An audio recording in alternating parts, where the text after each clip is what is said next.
A stop-motion kids film. Yeah, it looks cute.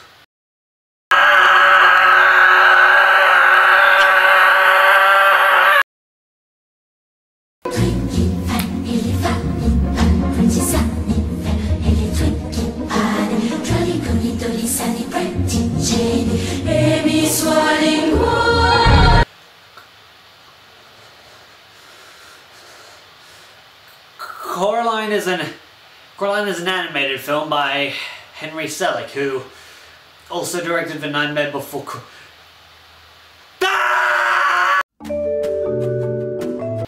Coraline is a film by Henry Selick, who also directed The Nightmare Before Christmas. I don't wanna die! Coraline is an animated film by Henry Selick, director of It's a film by a guy who did another thing. Based on the book by famed author Neil Gaiman, Coraline tells the story of a young girl whisked into a fantasy world where she is put up against mysterious forces beyond her control. Well, there's more to it than that. This is also chock full of nightmare fuel. Let me put it this way. The book it's based on, it's classified straight up as fantasy horror. Not even kids' fantasy horror. It's the story of Coraline Jones, a young girl who has just moved with her parents into an apartment building called the Pink Palace in Oregon. Of course, Coraline is more than happy to abandon the friends and home she once knew for the sake of her parents' catalogue writing careers, which she expresses by whining and complaining a lot. This character speaks to me. It isn't hard to see why she's having so much trouble adjusting though. Her parents are so caught up in their work that they don't have time to ease her into it. Her neighbours include two hammy retired actresses and a blue circus man thing. Russian, I think. And on top of everything, there's a portal to an alternate dimension full of wonder and excitement in the living room. Actually, that sounds kinda neat. Can I get my hands on one of those? There's also the character Wyborn YB Lovat and his cat, the cat.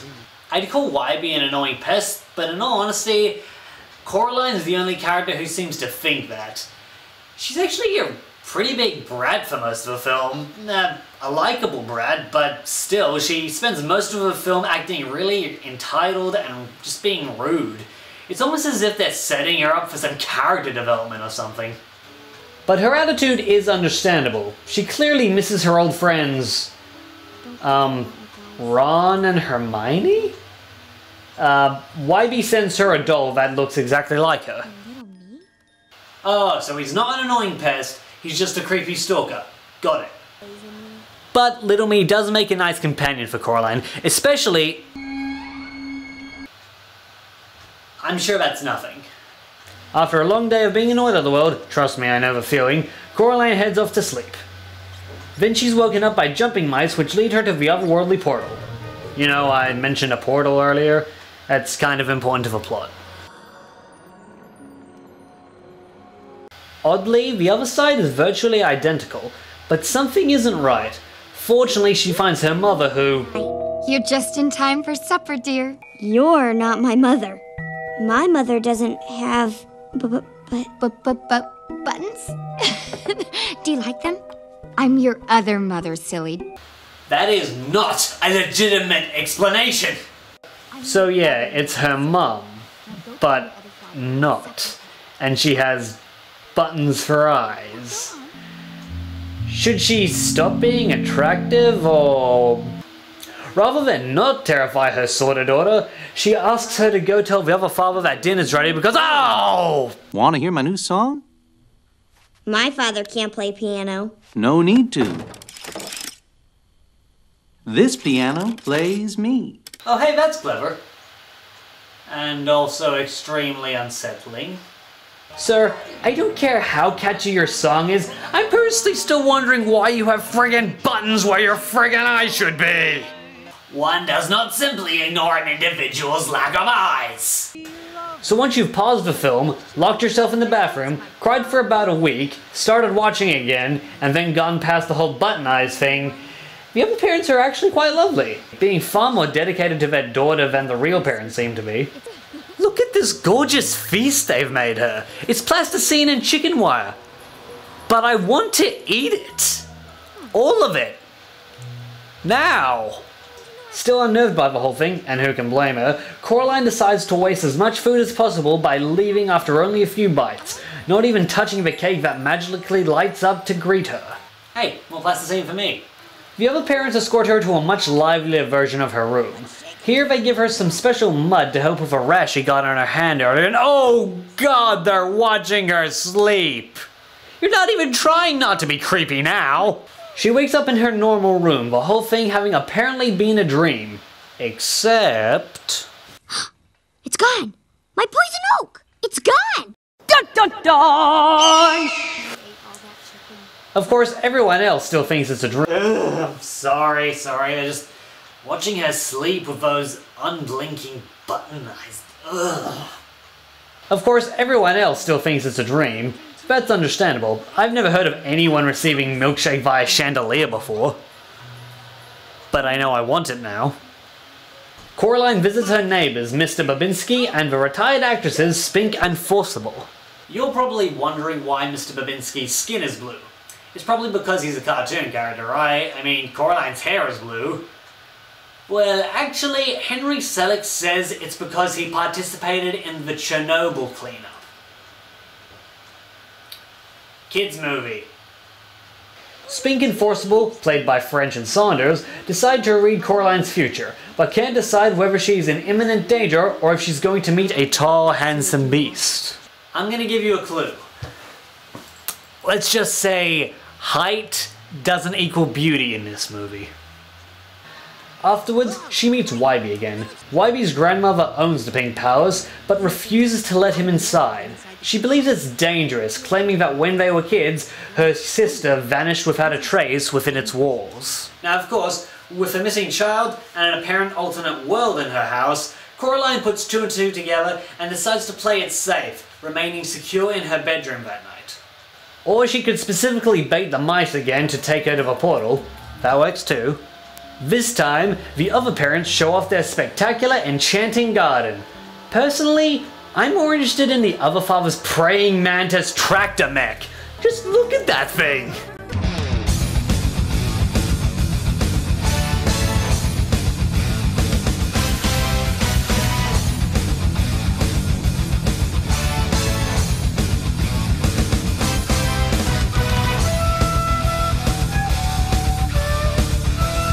And it flies! Someone should be using this to fight the Legion of Doom! She's also introduced to other Wybie, who's oddly quiet. I thought you'd like him more if he spoke a little less, so I fixed him.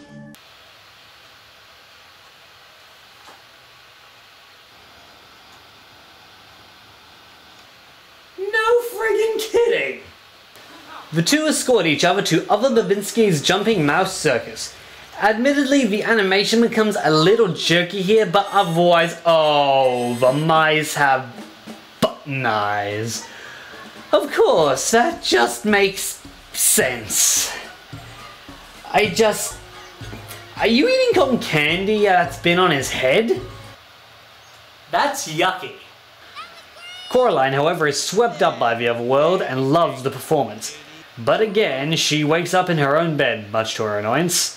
Eager to revisit that wonderful world again, she tries to open the portal herself, but finds her mother has locked it. They go to the store and...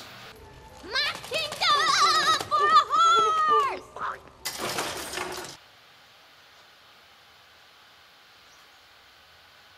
After getting into a bit of an argument with her mum, Coraline decides she's tired of the boring real world and unlocks the portal for another riveting visit. The other parents are nowhere to be seen, but they've left her an entire smorgasbord of food, which she eats all by herself. You know, there's a lot of scenes of Coraline eating in this film. Lord, how is she so skinny? The way she eats, you'd think she needed to do it to live or something. It's then that she meets the other cat. No, I'm not the other anything. I'm me. Oh. My mistake, sir. Keith David as the best cat in the history of animation, everybody. Let's give him a big round of applause.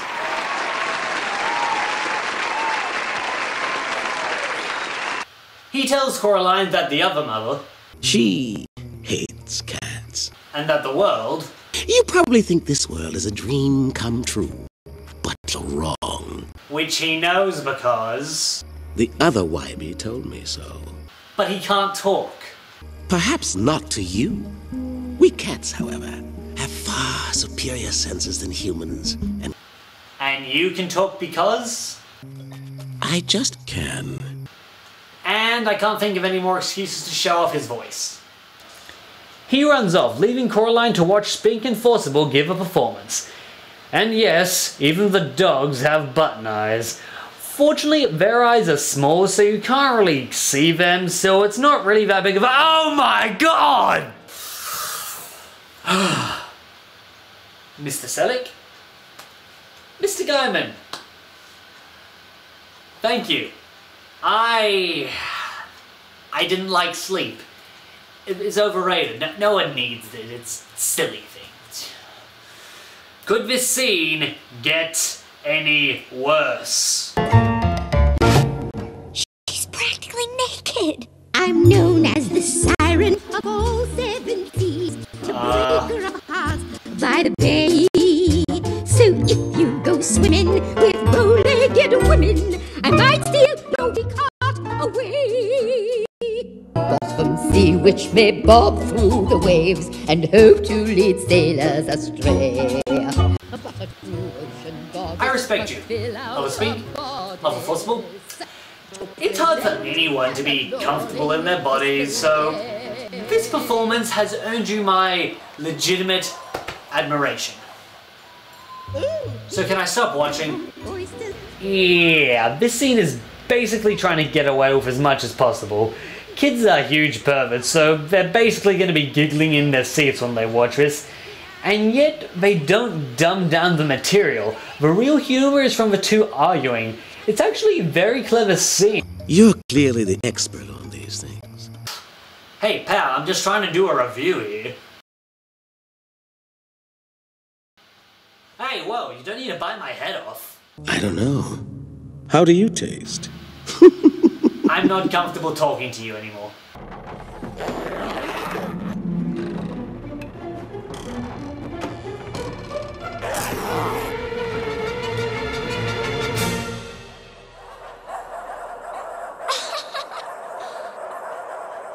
Moving, how express and admirable. In action, like an angel. In apprehension, how like a god. Oh yeah, go for one of the only non-canines in the audience, you racist harpy. Enchanted by wonder yet again, the other parents bring Coraline back inside where they have a special surprise for their darling daughter. An opportunity to stay in this magical world for the rest of her life. Okay guys, I just want to get real for a moment. The film has had a few disturbing images for sure, but it's really not that bad. It's more mysterious and strange than it is actually creepy. To be perfectly honest, I think it gives the film a beautifully mysterious atmosphere that lasts from beginning to end. I mean, yeah, it's a little weird, but how could you honestly make button eyes creepy? There's one tiny little thing we need to do.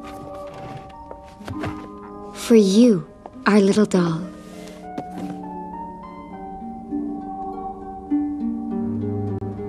Black is traditional. Run, bitch, run! And indeed, Coraline tries to lead the same way she always has, but finally gets the wish of waking up in the other world. Irony. She meets the other father, who actually does want to help her, but you might say he's got his hands full. Realizing that the other world is pretty friggin' creepy, Coraline flees into the woods, where she meets a familiar face. And what do you think you're doing? I swear to God, every time he utters a line, a baby kitten is born. Because that smooth voice impregnates every lady cat for 100 miles.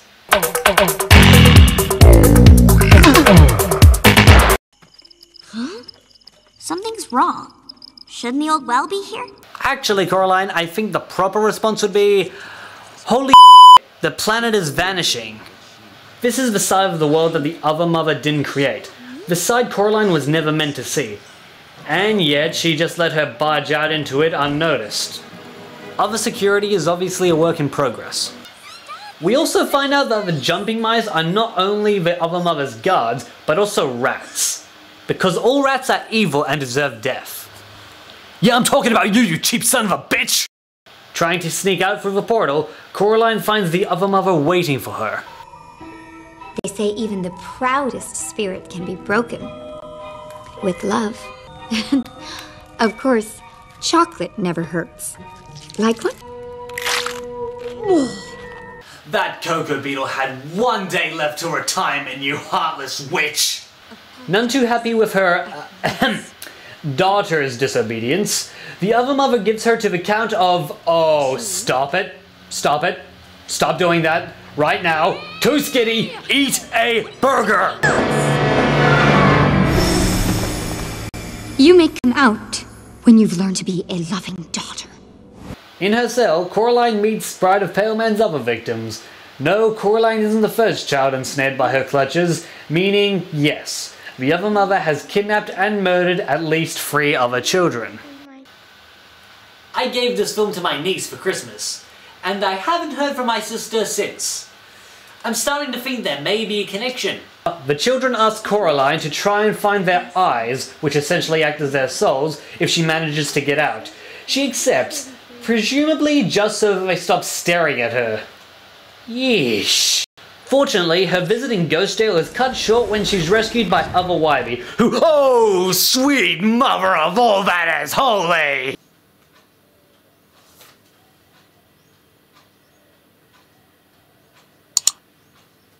Other Wybie helps Coraline to freedom, but apparently cannot or will not follow himself. Just as well, Coraline arrives home just for the real Wybie to drop by. Fanfiction averted! Yeah, so, you know that old doll I gave you? My grandma's real mad. Says it was her sister's. The ghost children explain that the other mother can use the doll to spy on her victims, so she knows what to make for them in the other world and ensnare them, so she's happy to get rid of it. Unfortunately, she decides to explain all this to Wybie in great detail. He takes it well. It also occurs to our heroine that her parents seem to be a little locationally challenged.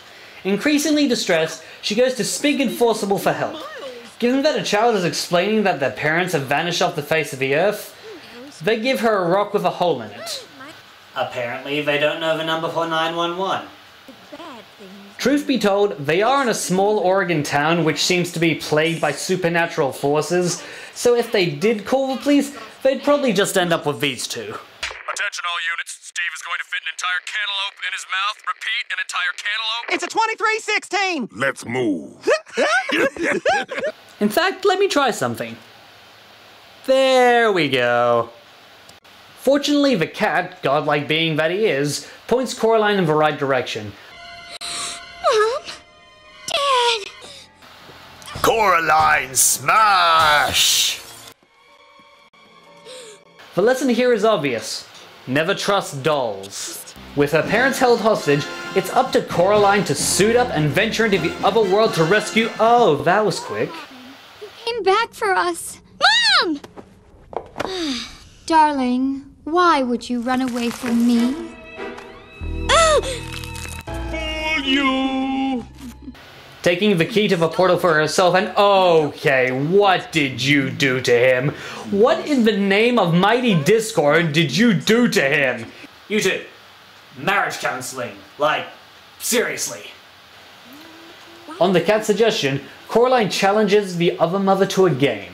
She finds the ghost eyes, as well as where her parents are hidden, and they all go free. If she can't, then she becomes just another victim. The other mother accepts, giving her this cryptic clue. In each of 3 wonders I've made just for you, a ghost's eye is lost in plain sight. It's a deal. Slender Mom, turn away and then she's gone. Win the bet or she will eat your soul. And so Coraline sets off to collect the ghost eyes. And I swear to God, the film turns into a video game.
Silent Hill seems like a pretty nice place all of a sudden, don't it?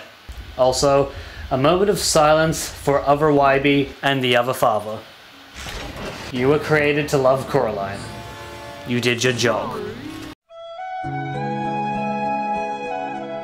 Also the praying mantis tractor mech. With the cat's help, Coraline gets all 3 eyes and heads in to face the final boss. I mean, the other mother. So, where are they? The ghost eyes. Lady, I'm going to order you a pizza right now. Do you want that with extra pineapple or kid soul? No, Coraline still needs to find her parents, but even if she does, the other mother isn't known for playing fair. So the cat helps her cheat. They've been imprisoned in a snow globe. She guesses the door so the other mother will open it, and then throws the cat at her, who claws off her friggin' eyes. That is not an improvement. You horrible cheating girl!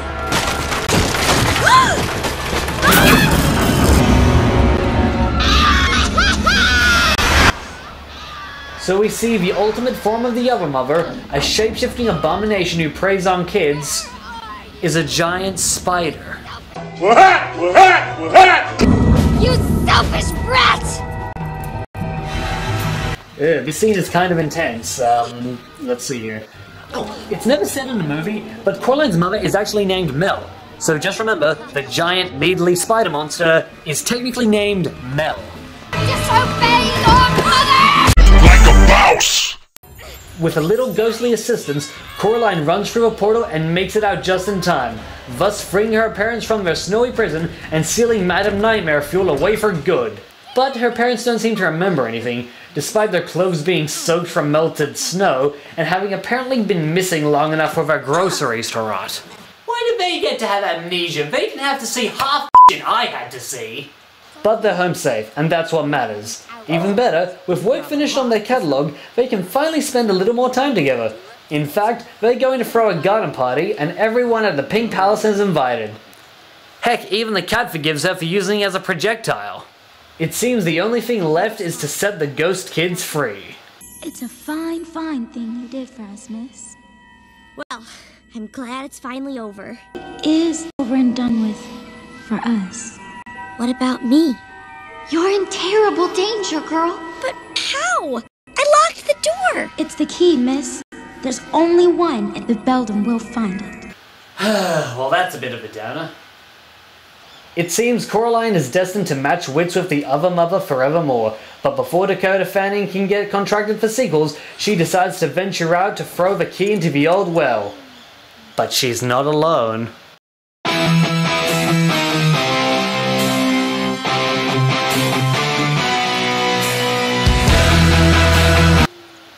Apparently that pizza gave her a lot of energy because even though she's a disembodied hand, she can drag Coraline by the necklace. My bad. But all is not lost.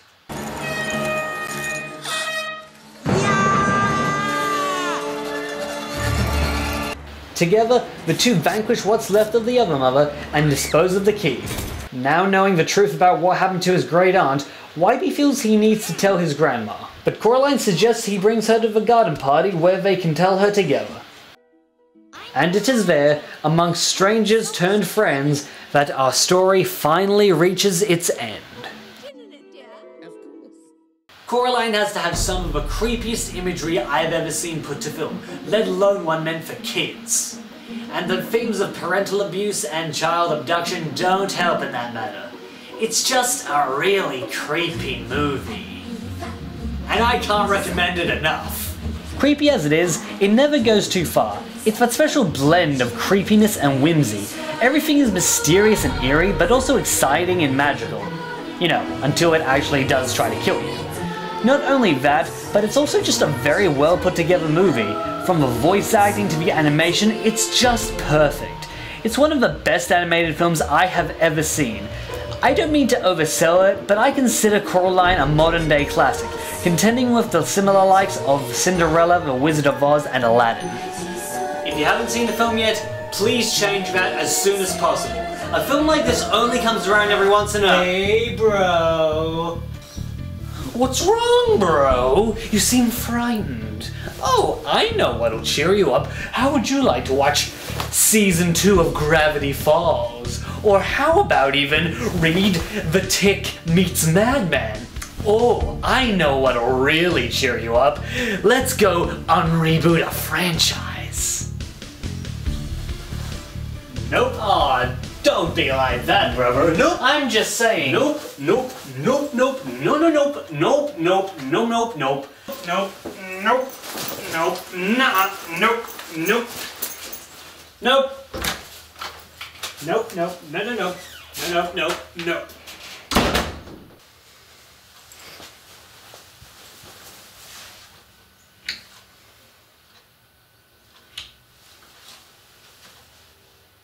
I don't think he's coming back.